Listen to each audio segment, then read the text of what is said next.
Hi, it's Paul. In this clip we're going to look at the two common types of viral infection that we can diagnose cytologically in cervical samples. First is herpes. This is really characteristic.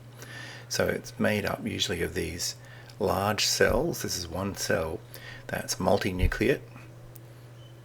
The nuclei tend to be really tightly packed and mold around each other. You can probably see them better down here and see how the chromatin is marginated to the outside of the nucleus as well. It gives a sort of glassy look.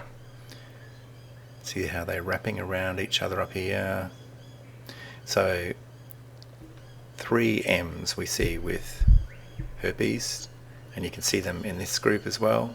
They are multinucleation, molding, and margination of chromatin. And that gives a very characteristic glassy look. Here's a couple of more interesting little groups, again showing the same changes. This one's a little different, so it's showing the eosinophilic single inclusions in each of the nuclei. You don't always see that. People say it's more commonly seen in secondary infections, but notice how the chromatin's still marginated, so it's really glassy looking.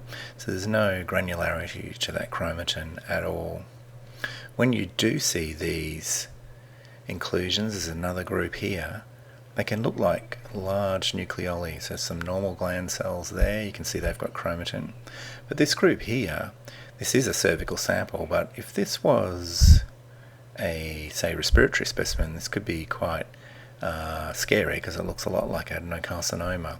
The clue is that there's no chromatin pattern there, so it's very glassy, and those two nuclei are really molded around each other.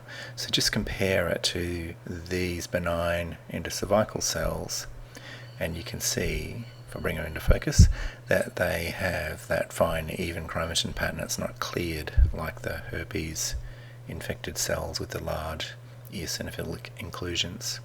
Here's another interesting group. This one is showing HPV changes. These are coilocytes. There's binucleation there. There's a little strip of endocervical cells nearby as well. Just look at those infected cells. So coilocytes classically have an enlarged hyperchromatic nucleus.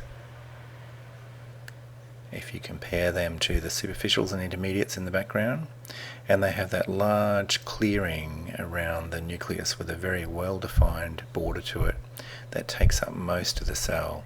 So look here, as I focus up and down, you can see first of all a hyperchromatic nucleus in the middle, and then you can see the clear border to that clearing, and that's pretty much the same in all of these. Notice the nuclei are angular and quite a bit bigger than the intermediates in the background. Also binucleation was present in some of them, and that's quite a feature. So remember the 3 M's for herpes: multinucleation, molding, marginated chromatin. Sometimes you can see eosinophilic inclusions.